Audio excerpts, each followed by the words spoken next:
Lutte contre les violences sexuelles au sein des institutions supérieures académiques dans le Nord Kivu. Les recteurs de l'Université libre des Grands Lacs en appellent à la lutte contre cette impunité en réprimant très fort les coupables. Un appel lancé à l'issue d'une conférence animée par le docteur Kakule Molo, autorité académique de l'ULPGL, ce mercredi, en vue d'éradiquer ces fléaux en milieu estudiantin.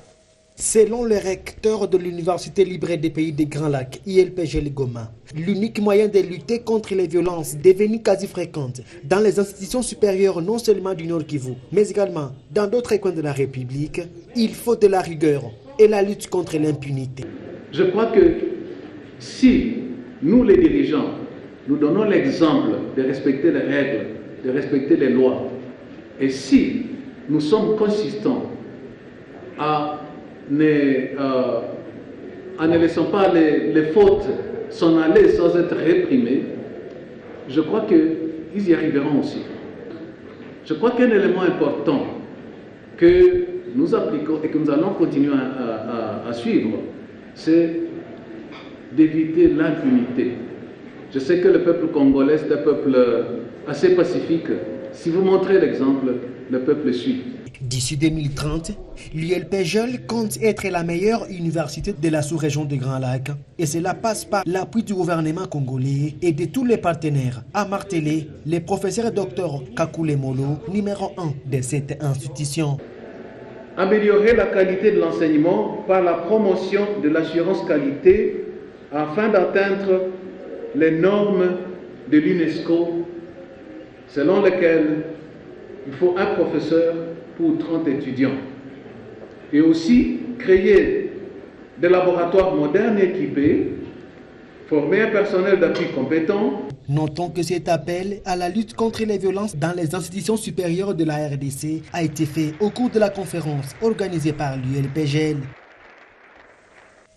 Nous allons lire ce communiqué du ministère de l'économie nationale avant de poursuivre avec ce journal. Le ministère de l'économie nationale rappelle aux opérateurs économiques que, conformément aux dispositions du décret-loi numéro 004/2001, voulais-je dire, du 31 janvier 2001, relatif au régime des opérations en monnaie locale et étrangère et à l'arrêté ministériel 2 du 24 janvier 1963 portant sur l'affichage de prix et sur l'établissement des factures, les transactions se déroulant sur le territoire national s'expriment et dénouent en monnaie nationale. Elles peuvent également se dénouer en monnaie étrangère suivant les modalités établies par la Banque centrale du Congo. Il en est de même pour les prestations de services sur les territoires nationaux qui peuvent être évalués en monnaie locale et étrangère. De tout commerçant ou gérant de maison de commerce est tenu d'afficher d'une manière visible, lisible et sans équivoque les prix des ventes des objets, denrées et marchandises qu'il expose ou présente de quelque manière que ce soit en vue de la vente.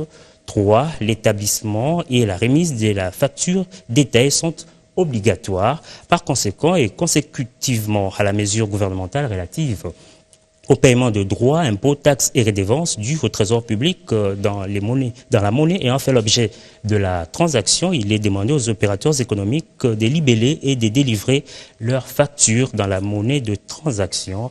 La FEC, la COPEMECO et la FENAPEC sont priés de faire large diffusion de ce présent communiqué fait à Kinshasa le 17 octobre 2017. Joseph Kapika Njikankou, ministre d'État à l'économie nationale.